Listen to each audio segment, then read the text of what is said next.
Hello welcome to everyone in my channel new education by D K. आज मैं बताऊंगा कि नरेशन क्या है, नरेशन कैसे बनाया जाता है, डायरेक्ट से कैसे इनडायरेक्ट में कन्वर्ट किया जाता है। यदि आप इससे पहले आप मेरे चैनल में न्यू है तो आप मेरे चैनल को सब्सक्राइब कर दीजिए, जिससे मेरा न्यू न्यू वीडियो का नोटिफिकेशन आप तक पहुंचेगा। और मेरे वीडियो को लाइक कीजिए और ज़्यादा से ज़्यादा शेयर कीजिए। चलिए बिना देर करते हुए मैं आज का क्लास स्टार्ट करता हूँ।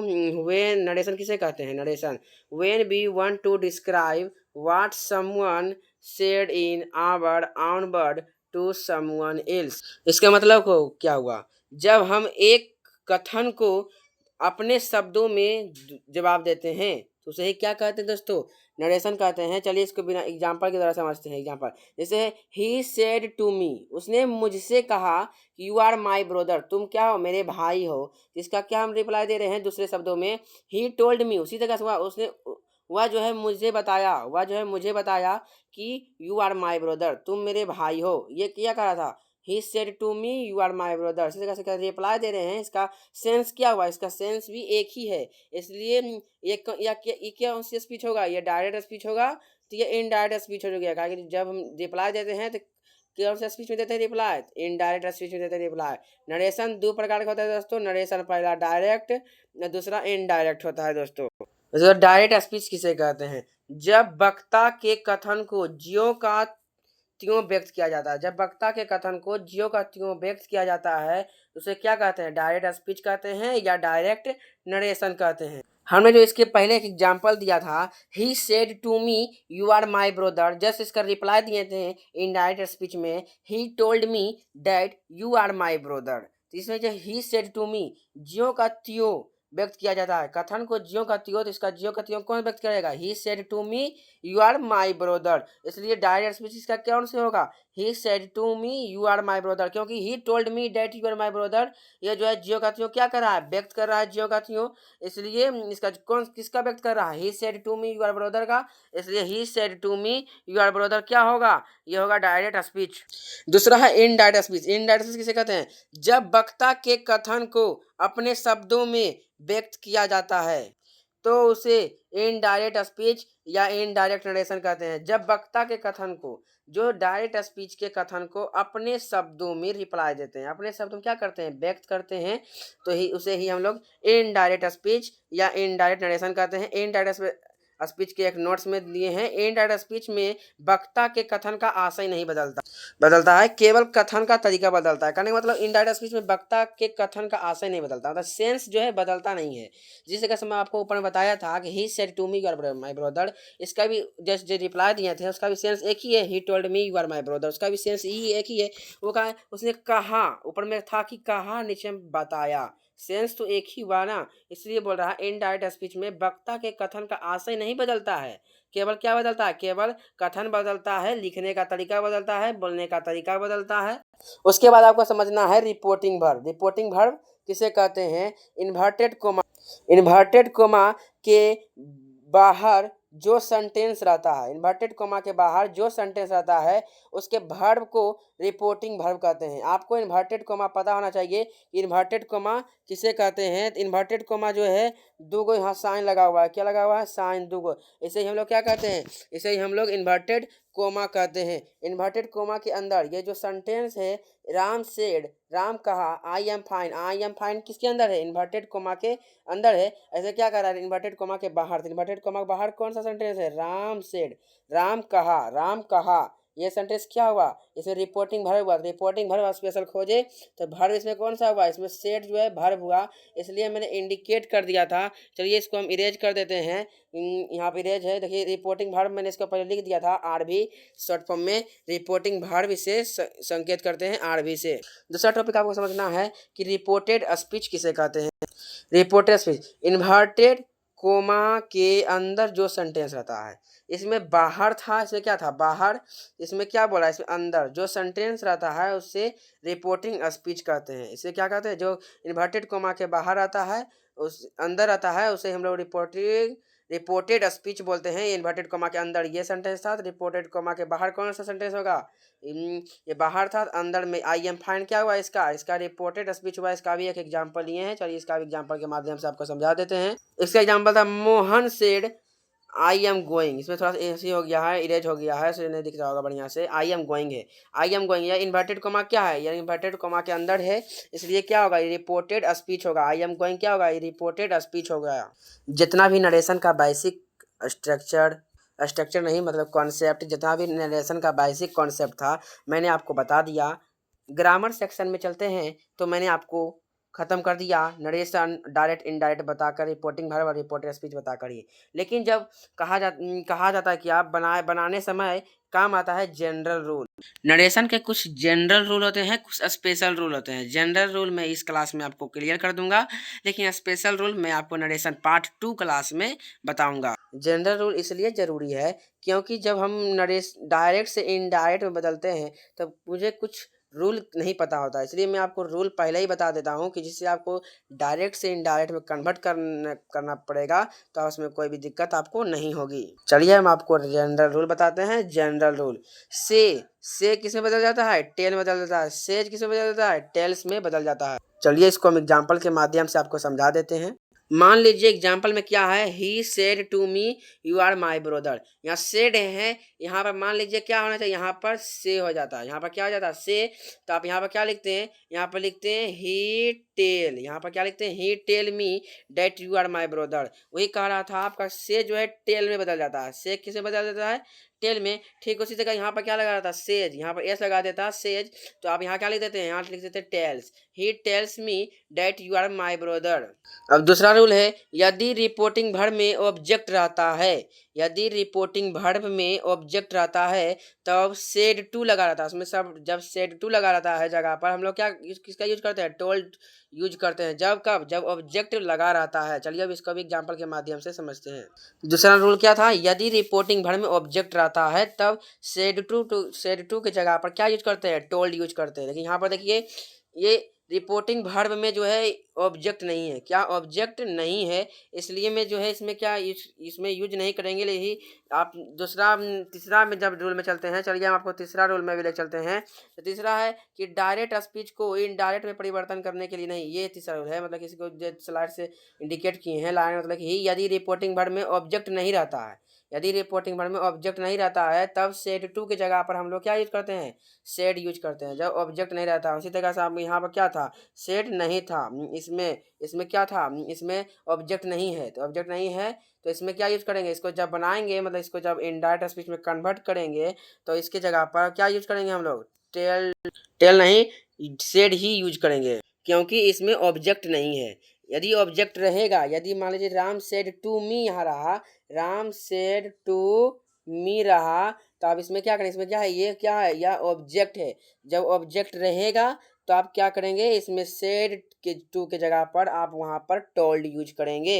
मैंने आपका 4 रूल क्लियर कर दिया।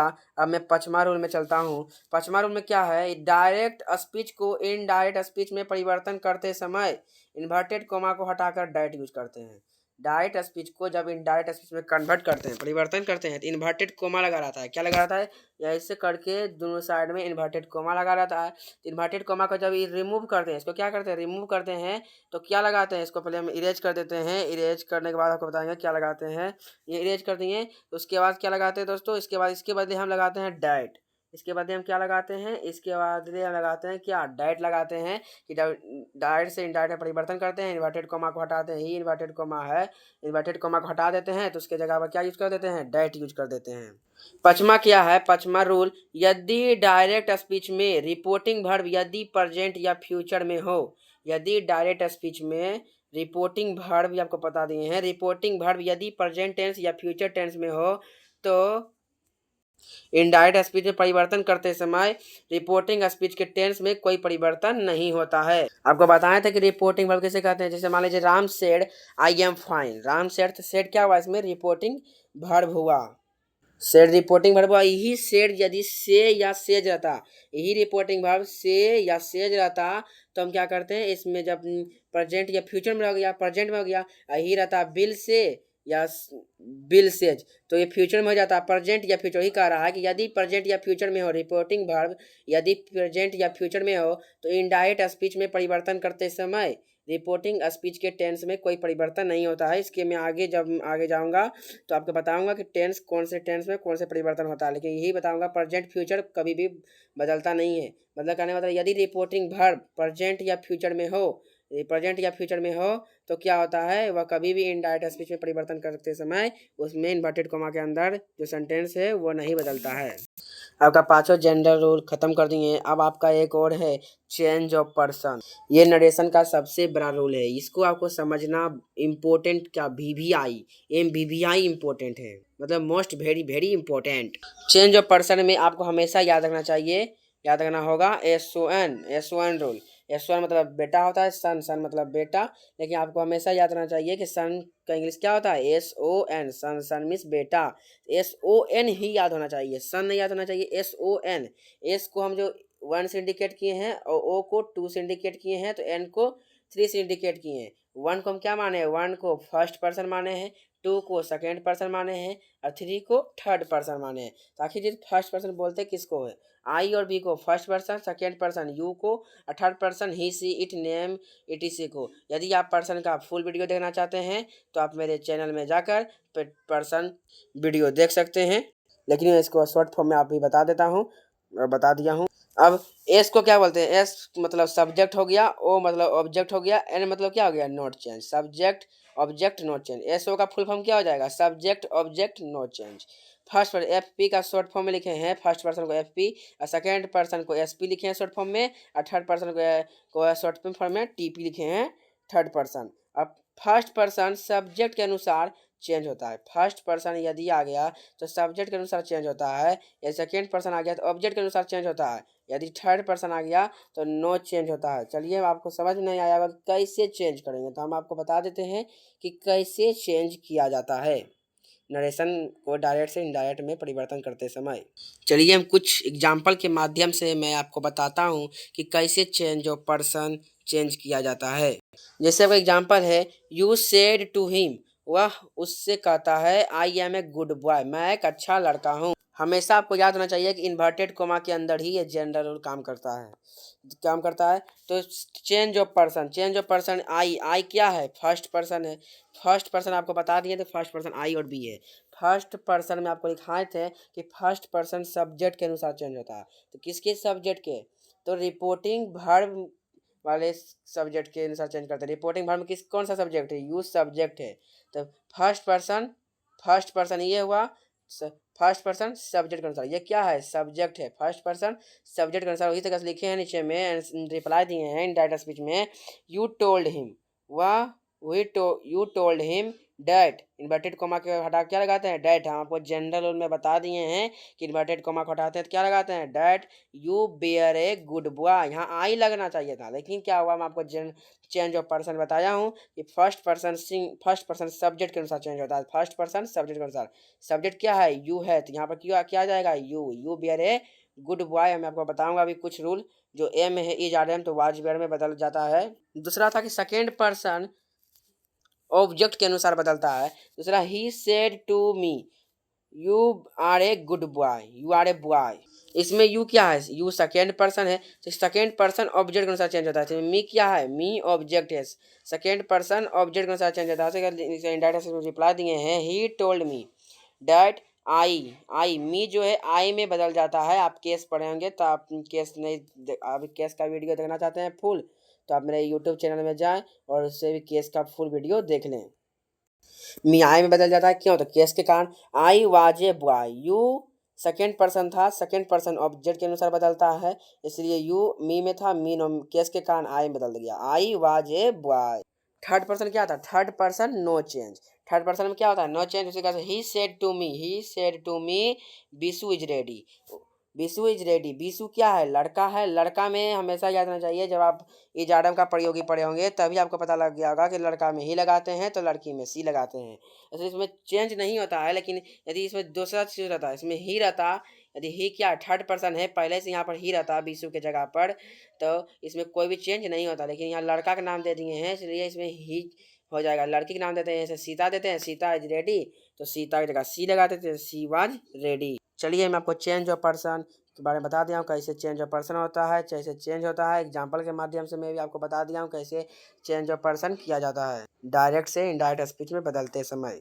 मैंने आपको पहले भी कहा था जनरल रूल के 5वां नंबर में कि मैं आपको बाद में बताऊंगा कि कौन सा टेंस कौन से पार्ट में बदल जाता है। और मैं भी ये भी बोला था कि यदि रिपोर्टिंग वर्ब प्रेजेंट या फ्यूचर में हो तो इनडायरेक्ट स्पीच में परिवर्तन करते समय रिपोर्टिंग स्पीच में टेंस में कोई परिवर्तन नहीं होगा। ये बात सत्य है। आपको याद होना चाहिए कि रिपोर्टिंग स्पीच नहीं, रिपोर्टिंग वर्ब जो है केवल पास्ट में ही होना चाहिए। देखिए यहाँ लिखे हैं reporting verb in past tense. जब रिपोर्टिंग वर्ब पास्ट टेंस में होगा तभी ये काम करेगा। रूल हुआ यदि रिपोर्टिंग वर्ब पास्ट टेंस में हो तो रिपोर्टिंग स्पीच में परिवर्तन करते समय टेंस में इसका परिवर्तन ये होता है। 8 परिवर्तन होता है। Tense of reported speech direct speech ये है।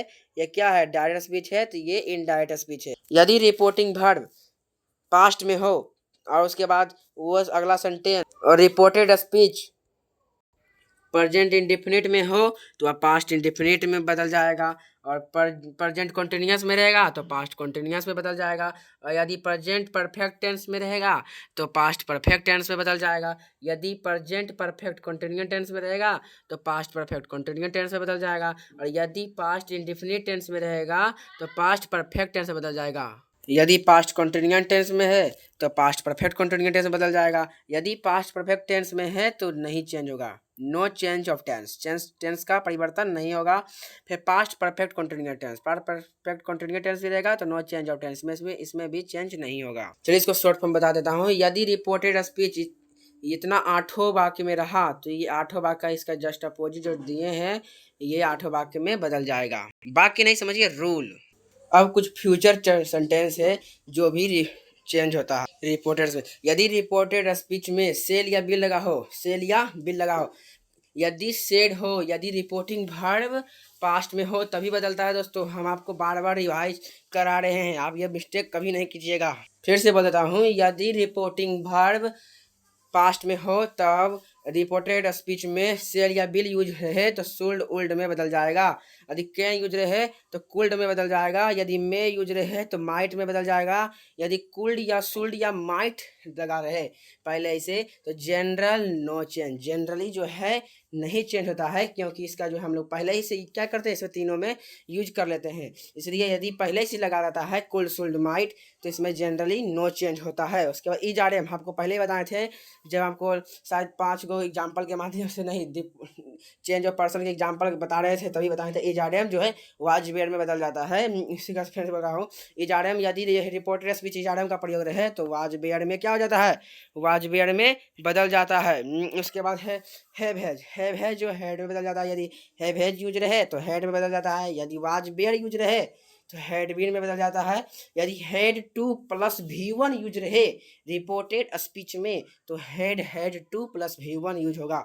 आप लोगों के मन में डाउट था कि डाउट हो जाएगा कि had to double word had क्या होगा? नहीं लगाना होगा तभी आपका सत्य होगा इनडायरेक्ट स्पीच, नहीं तो गलत हो जाएगा। अब जो है कुछ है change of other parts of speech, ये भी चेंज होता है। ये सब क्या होता है? ऑब्जेक्ट के रूप में या अदर वर्ड के रूप में आ जाता है। रिपोर्टेड स्पीच में जब ये ऑब्जेक्ट या अदर वर्ड के रूप में आ जाता है तो दिस जो है दैट में चेंज हो जाता है, दिज दोज में चेंज हो जाता है, हेयर देयर में चेंज हो जाता है, हैंस में तो जो अतः होता है वह देंस में चेंज हो जाता है, और नो जो है देन में चेंज हो जाता है। उसी तरह से दोस सो में चेंज हो जाता है, टूडे डैट डे में चेंज हो जाता है, एगो जो इसमें बाद होता है जिसका अर्थ वो बिफोर में क्या हो जाता है? बिफोर में चेंज हो जाता है। उसी तरह से टुमोरो जो है द नेक्स्ट डे या द फॉलोइंग डे में चेंज हो जाता है। फिर लास्ट वीक मंथ ईयर तो चेंज होता नहीं है, तो खोखी हो गया, पानी पी लेते हैं।